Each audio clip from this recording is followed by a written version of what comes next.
सुबह के 11 बजे परी अपनी सोसाइटी के फ्रेंड ज्योति के फ्लैट उसे बुलाने आती है। अरे वाह परी, यहाँ सहेलियां अपनी लाइफ के सारे अच्छे एक्सपीरियंस छुपा छुपा के रखती है और ट्रेजिक एक्सपीरियंस शेयर करती है। ऐसे में तू इतने अच्छे काम के लिए मुझे लेने घर पर आ गई। वाह बहन वाह, फ्रेंड हो तो तेरे जैसी। ड्रामा भी फ्री, कैब सर्विस भी फ्री। कैब नहीं, रिक्शे से जाना है। चल अब जल्दी से तैयार होकर मुझे सोसाइटी के गेट पर मिल, मैं तब तक बाकी महिला मंडली को लेकर आती हूँ। फिर सभी साथ में जाएंगे ज्वेलरी लेने। किसी को फोन करके तो किसी के घर जाकर परी अपनी सोसाइटी के फ्रेंड्स को इकट्ठा करती है। तैयार हुई महिला मंडली एक साथ निकल पड़ती है एडीजी पर्ल्स शोरूम। अरे वाह, कितना शानदार इंटीरियर है। काश ऐसा ही मैं अपने फ्लैट में बनवा पाती, लेकिन कहाँ है ऐसी किस्मत हम कॉर्पोरेट एम्प्लॉइज की। मियाँ बीवी मिलकर किसी तरह लाख रुपए घर लाते हैं, जिसपे से सीधे 40,000 तो ईएमआई निकल जाती है। बाकी बचे पैसों से बच्चे की पढ़ाई, घर की दाल रोटी, सासू माँ की दवा, यह सब मैनेज करना पड़ता है। और ऊपर से मुआ गैस सिलेंडर ऐसे महंगा हुआ जा रहा है जैसे अंदर एलपीजी नहीं सोना हो। ऐसे में अगर वॉश बेसिन भी लग जाए ना तो समझो हमने टाटा बिरला को जलन दे दी। इंटीरियर तो दूर, अभी तो दीवारों को प्लास्टर लग जाए यही बहुत है। और जोर से बोली भाभी कि आसपास के लोगों को पता चल जाए कि हम मिडिल क्लास वाले हैं। ऐसा ही था तो शोरूम के गेट पर ही रिक्शा को रुकवा देती मैं। दूर क्यों रोकने को बोला मैंने, ताकि लोगों को ये पता ना चले कि हम ज्वेलरी खरीदने रिक्शे से आए हैं। तभी हॉस्पिटलिटी स्टाफ में से 2 स्टाफ टी, कॉफी और स्नैक्स का पूछने परी और उसकी सहेलियों के पास आती है। Would you like me to serve you some tea or coffee while you select jewelry, ma'am? No, thanks. We already had something. No क्यों कह दिया निशा? घर जाकर अपनी सास के लिए चाय कॉफी नहीं बनानी तुझे? आंटी मुझे चाय बनाकर परोस देती है, पर हमारे साथ ऐसा नहीं है ना। हमें तो कभी जिंदगी में बनी बनाई चाय नसीब ही नहीं हुई। हम तो चाय बनाकर लोगों को पिलाते हैं। यहाँ बनी बनाई मिल रही है तो तुझे क्या दिक्कत है? मैं क्या कह रही थी, चाय कॉफी के साथ रिफ्रेशमेंट भी जरूर होगी ना, इतना बड़ा शोरूम है आपका तो। बिल्कुल मैम, रिफ्रेशमेंट है, आइसक्रीम है, कोल्ड ड्रिंक है, व्हाटएवर यू लाइक मैम। किसी रेस्टोरेंट की तरह परी की फ्रेंड्स स्टाफ को चाय कॉफी और रिफ्रेशमेंट का ऑर्डर देने लगती है। तभी मैनेजर उन लोगों की ओर इशारा करते हुए एक सेल्स एसोसिएट को उन्हें अटेंड करने के लिए भेजता है। बिल्कुल मैम, आपकी बजट की ज्वेलरी हमारे पास मिल जाएगी। 2 लाख के अंदर काफी खूबसूरत वॉच आई हुई है। इस प्राइस में इससे बेस्ट डिजाइन मिलना ऑलमोस्ट इम्पॉसिबल है और हमारे मेकिंग चार्जेस भी 0 है। सेल्स एसोसिएट जैसे ही उस ब्रेसलेट जैसी दिखने वाली घड़ी को डिस्प्ले केस के बाहर निकालती है, उस प्यारे से ब्रेसलेट को देखते ही परी की सारी सहेलियां मंत्रमुग्ध हो जाती हैं। ये तो बड़ी प्यारी घड़ी है, एक फोटो ले सकती हूँ क्या? फिर दोबारा मैं अपने पति के साथ आ जाऊंगी इसका दूसरा पीस लेने के लिए। वाकई ये बहुत ही खूबसूरत है। शॉपिंग के बाद परी जैसे ही शोरूम से बाहर आती है, उसकी सारी सहेलियां उससे एक ही सवाल पूछती है। लकी है तू परी, एक बार में जीतू भैया ने 2 लाख रुपए निकाल कर दे दिए तुम्हें। अरे नहीं ज्योति, ये 2 लाख तो कमेटी से उठे हैं मेरी। वो कमेटी जिसके पैसे के लिए हर महीने 8,000 रुपये खून के आंसू बहाने के बाद तुम्हारे जीतू भैया मुझे देते थे। परी की कलाई की ब्रेसलेट को देखकर उसकी सभी सहेलियों का दिमाग कमेटी की ओर चला जाता है। दया ऑफिस से लौटने के बाद घर आकर डिनर की तैयारी कर रही थी। बताओ, सोने की ब्रेसलेट ले ली परी ने, जबकि वो कुछ कमाती भी नहीं है। और यहाँ 40,000 रुपए कमाने के बाद मेरी कलाई में एक धागा तक नहीं है। नहीं, ऐसा नहीं चलेगा। अगर परी मैनेज कर सकती है तो मैं क्यों नहीं। पैसे तो निकालने पड़ेंगे मुझे, चाहे कैसे भी निकले। अब मैं भी कमेटी खेलूंगी। दया ने कमेटी खेलने का मूड बना लिया था और खुद के कानों में सोने के झुमकों का सपना देखती हुई दया सो जाती है। अगली सुबह निशा अपने बुटीक जाने के लिए तैयार हो रही थी, तभी उसकी माँ के फोन पर किसी का फोन आता है। अरे वाह, बधाई हो भैया, निखिल का रिश्ता पक्का हो गया। ये तो बड़ी अच्छी खबर सुनाई आपने। हाँ जी, निशा के लिए भी रिश्ते देख ही रहे। 2 साल का ही तो अंतर है दोनों भाई बहनों में। हाँ भैया, मैं जरूर आऊंगी और निशा को भी लेती आऊंगी। 4 लोगों की नजर में आएगी तभी तो रिश्ता लगेगा। मैं तो इसके हाथ पीले होने का ही इंतजार कर रही हूँ। निशा की माँ जैसे फोन रखती है, निशा कहती है, हाथ किस लिए पीले करूं मम्मी? तुमने भी हाथ पीले किए थे, क्या हुआ? पापा तुम्हें छोड़कर चले गए ना? और रही बात निखिल की शादी की, तो ऐसा तो है नहीं कि मेरे जाए बिना वो दूल्हा बनेगा नहीं। मैं अपना बिजनेस छोड़कर कहीं नहीं जाने वाली। आपको जाना है तो आप चली जाओ। बोल तो दिया तूने कि चली जा, पर कैसे चली जाओ? भाई के घर में पहली शादी है, वो भी इतने सालों बाद। अब बहू के हाथ में कुछ सोने का तो रखना पड़ेगा ना मुझे। 500-1000 देते मुझसे नहीं बनता, फिर आने जाने का खर्चा, जाऊंगी तो घर के बच्चों के लिए भी गिफ्ट ले जाने होंगे, बेकार में खर्चा हो जाएगा। निखिल की होने वाली बीवी के हाथ में कुछ तो रखना ही है ना, अपने भतीजे भतीजियों को गिफ्ट देना है।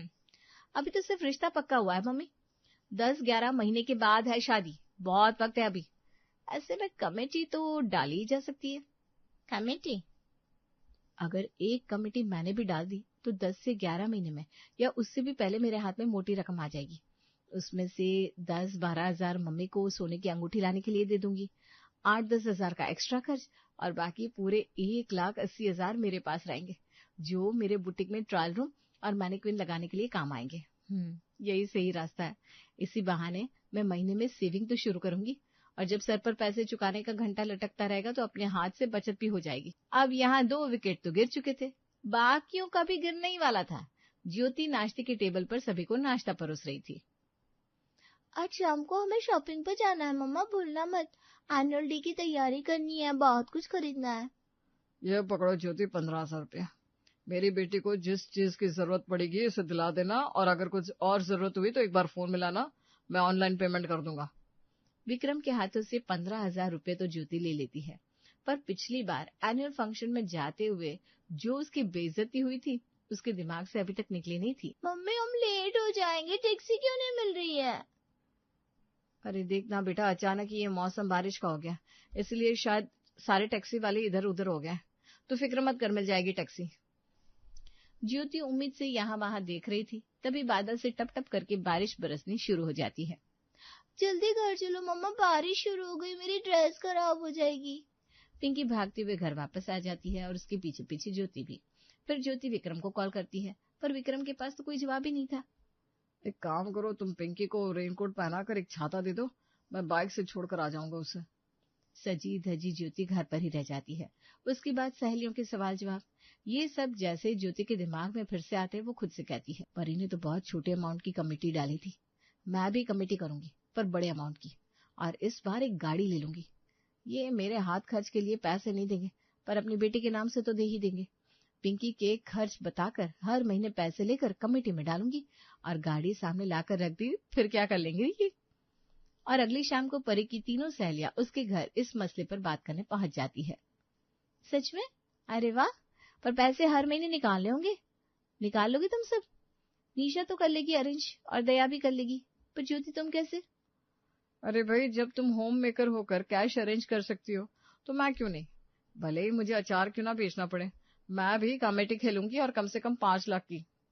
ठीक है, फिर मैं अपनी बाकी सहेलियों से बात करती हूँ, जितने का डन होता है उतना फाइनल बताती हूँ, और फिर महीने में कितनी अमाउंट डालने होंगे मैं तुम लोगों को बता दूंगी।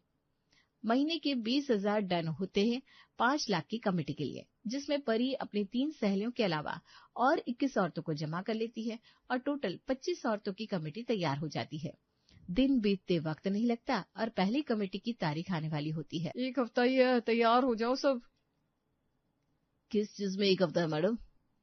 वो आपकी बेटी के मंडे टेस्ट शुरू होने वाले हैं ना, वही बच्चों की माँ ने व्हाट्सएप ग्रुप बनाया है, ताकि अगर कोई बच्चा पढ़ाई में 19-20 करना चाहे तो दूसरे बच्चे से पता चल जाए। अच्छा, चलो कुछ तो अच्छा किया तुमने। वो मैं क्या कह रही थी पिंकी के पापा की, पिंकी की मैथ्स ना बड़ी खराब हो गई है। आजकल एक नई चीज देखी है मैंने, अबेकस, उसमें बच्चों की कैलकुलेशंस बड़ी अच्छी हो जाती है, क्यों ना उसकी क्लासेस लगवा दो पिंकी को। ठीक है, तुम जाकर फीस स्ट्रक्चर पता करो, फिर जो भी चार्ज होंगे मैं ऑनलाइन अबेकस वालों को ही पे कर दूंगा। जी। यहाँ ज्योति कोई उपाय लगा रही थी तो वहां दया भी पीछे नहीं थी, खाने के टेबल पर। नहीं मम्मी जी, आप और बोल लीजिए, आपको तो हर चीज में मुझे में कमी दिखती है ना, अपने बेटे में नहीं दिखती। अरे तो 60,000 तो घर में लाता हूँ मैं, और मैं तो जैसे खाली हाथ बैठी रहती हूँ, 40,000 नगद देती हूँ घर में, और 30,000 का काम कर देती हूँ स्वलग।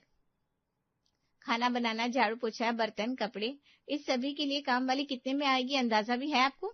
और उसके अलावा आपके बच्चे को पढ़ाओ, टेस्ट की प्रिपरेशन कराओ, अपने ऑफिस के बीच से छुट्टी लेकर अपने पेरेंट्स टीचर मीटिंग में जाओ। इतना कुछ करने के बाद पैसे की बात कर रहे हैं आप? बोलते वक्त शर्म भी नहीं आई आपको? अरे तुम दोनों चुप हो जाओ, बेचारा अंकित अंदर सोने गया है, क्या सोचेगा वो? माँ बाप ऐसे लड़ते हुए अच्छे लगते हैं क्या? मुझे नहीं पता मम्मी जी, आपके बेटे ने मुझे पैसे की वैल्यू बताई है ना, तो अब पैसे पर ही बात करूंगी मैं। महीने के 20,000 से ज्यादा अब मैं घर खर्च में नहीं देने वाली। बाकी बच्चे 20,000 मेरी मेहनत के, क्योंकि फ्री में मेहनत करके कोई फायदा ही नहीं है, यहाँ तो कोई वैल्यू देता ही नहीं। जब पैसे हाथ में नहीं रहेंगे ना, तब समझ में आएगा पति देव। परी ने सभी को पैसे रेडी रखने के लिए मैसेज तो कर दिया था, पर यहाँ सबसे ज्यादा बुरी हालत उसी की हुई पड़ी थी। परी, परी कहाँ हो तुम? रसोई के अलावा मेरी किस्मत है ही कहाँ कहीं होने की। किचन में हूँ, चूल्हे की गर्माहट से अपना कलेजा जला रही हूँ। या हो तुम अभी के अभी? क्या बात हो गई, कहीं सोया हुआ नाक जाग तो नहीं गया? परी कमरे में जाती है और देखती है अलमारी खोलकर पर्स अपने हाथ में लिए जीतू एक बार पर्स को देख रहा था, एक बार परी को। 2,000 रुपए रखे थे मैंने पर्स में, कहाँ गए? आपको शर्म नहीं आए? आप अपनी माँ पर शक कर रहे हैं? अभी कुछ देर पहले मम्मी जी कमरे में आई थी, अगर मैं उनसे इस बारे में पूछूंगी तो क्या सोचेंगी वो? अरे कुछ देर पहले मम्मी जी कमरे में आई थी, कुछ देर पहले पापा जी कमरे में आए थे, दीदी कमरे में आई थी। ऐसे कई बहाने बनाकर पिछले कई महीनों से पैसे निकाल रही हो तुम। हिसाब देखा मैंने, 2 महीने में पूरे 20,000 का घोटाला है। ऊपर से मेरे पर्स से जो पैसे गायब होते सो अलग। कर क्या रही हो तुम इन पैसों से? कसम लगे मुझे दूध वाले की, अगर मैंने 1 रुपया भी यहाँ से वहां किया हो तो उसका धंधा बंद हो जाए। तुम नहीं मानोगी ना, कल से घर खर्च के पैसे तुम्हारे हाथ में नहीं मम्मी के हाथ में आएंगे, और वही तुम्हें खर्च के लिए पैसे निकाल कर देंगी। अब से ऑफिस से आने के बाद मैं अपने पर्स को यहाँ वहां नहीं छोड़कर मम्मी की निगरानी में ही रख दिया करूंगा, यही ठीक रहेगा। हे भगवान, मेरा भांडा भी फूटना ही था, अब मैं क्या करूं? इस महीने तो पूरे 20,000 भरने हैं कमेटी के। 7 दिन बाद अपनी पहली किस्त लेकर सभी सहेलियां एक रेस्टोरेंट में मिलती है। ये रहे मेरे 20,000 रुपए। ये रहे मेरे 20,000 रुपए। मैं भी पैसे ले आई हूँ। और ये रहे मेरे 20,000 मेरी खुद की कमाई के। देखते इस बार कमेटी किसकी उठती है। अगर मेरी उठ गई ना तो भगवान को पूरे 101 रुपए का प्रसाद चढ़ाऊंगी मैं। जिस हिसाब से तू टीका लगा कर आई है, मुझे तो लग रहा है कहीं तेरी कमेटी ना निकल जाए बहन। अगर तेरी कमेटी निकल जाएगी तो तू ये 5 लाख मुझे दे देगी प्लीज। फिर मेरी कमेटी निकलेगी ना तो मैं तुझे लौटा दूंगी। वो क्या है ना, मेरी बेटी का एनुअल फंक्शन इसी महीने है, इतनी जल्दी एक कार कहाँ से ले सकती हूँ मैं? सिर्फ एक कमेटी ही रास्ता है। पासा फेंका जाता है, सभी अपने अपने नंबर चुन लेते हैं और कमेटी निकल जाती है दया की। हुर्रे हुर्रे, देखो मुझे पता था भगवान मुझे गाड़ी में बिठा कर रखेंगे। पिछली बार जो साड़ी लेकर आई थी मैं पहन ही नहीं पाई थी, नई की नई रखी हुई है, पूरी 2,500 की साड़ी थी। इस बार एनुअल फंक्शन में मैं वो साड़ी पहन कर ही जाऊंगी। अरे भाभी, शायद आपने गलत सुन लिया, कमेटी आपकी नहीं दया भाभी की उठी है। अरे पर शुरू में मैंने दया से बात कर ली थी, अगर उसकी कमेटी उठी तो वो मुझे दे देगी, और मेरी कमेटी जब उठेगी तो वो पैसे ले लेगी। इसमें इतना सोचना क्या है? बोल दया, भूल गई क्या तू? जब भी तुझे कहीं जाना होता है तो तू साड़ियां लेने मेरे ही घर आती है ना। एक कमेटी के लिए मन बदल मत लेना, एक ही विंग में रहते हैं हम दोनों। कमेटी कोई बीच में तो छोड़ नहीं सकता, अभी पैसे की कोई इमरजेंसी भी नहीं है मुझे। ठीक है, मैं आपको दे देती हूँ। वैसे भी अगर अभी 5 लाख आ गए तो मैं बेफिजुल में खर्च कर दूंगी। ज्योति भाभी, आप ही ये कमेटी ले लीजिए। आज सोमवार का दिन था और बुधवार की शाम एक चमचमाती रेनॉल्ट क्विड ज्योति अपने विंग के नीचे लाकर खड़ा कर देती है। तुम कमेटी खेलती हो, मुझे बताना तो चाहिए था। अरे बाबू, तुम्हें क्या लगा मैं तुम्हें मना कर दूंगा? बिल्कुल भी नहीं। अब नाराज नहीं है? अरे भाई, क्यों नाराज होने लगा? यही तो तरीका होता है पैसे बचाने का। आज देखो सोसाइटी के सभी लोग कैसे बालकनी में से निकलकर हमारी गाड़ी को देख रहा है। ऐसा तो नहीं है कि पैसे की बहुत तंगी है हमें, पर कहाँ ले पा रहा था मैं गाड़ी। तुम्हें कभी भी पैसे की जरूरत पड़े ना तो कमेटी खेलने के लिए मुझे बुला करो। गाड़ी देखकर विक्रम ने तो जैसे पलटी मार ली थी और ज्योति के तो हो गए थे वारे न्यारे, पर बेचारी दया फंस गई थी। ये 5 लाख तुमने दिए ज्योति भाभी को? वाह भाई वाह, यहाँ पति मारा मारा फिर रहा है। 5 लाख वापस मांग कर लाओ इन लोगों से। एक प्लॉट देख कर रखा था मैंने, सिर्फ 5 लाख ही कम पड़ रहे थे। पर पैसे देने की बात किस मुंह से मांगू? पति से प्यार होगा तो जाकर लेकर आओगी बहू।